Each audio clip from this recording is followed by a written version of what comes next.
And you see where Yemen is, interestingly enough. Now, you can imagine all the oil that has to pass through this area to get through, which is what makes that particular place so important, right? 4.8 million barrels of oil passing through this narrow passageway just about every day.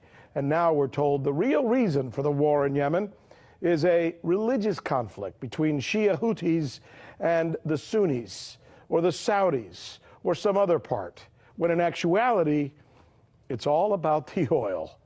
Here is our correspondent, Michelle Greenstein, with more.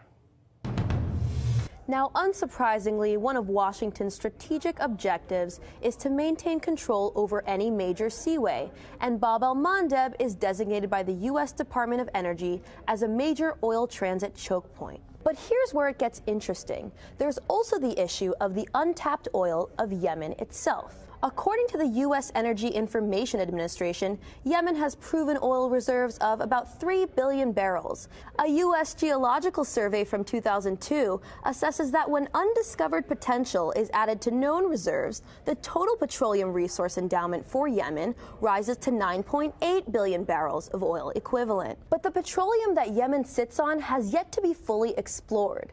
For this reason, there may be more at stake under Yemen than we previously thought. Take a look at the CIA report from 1988.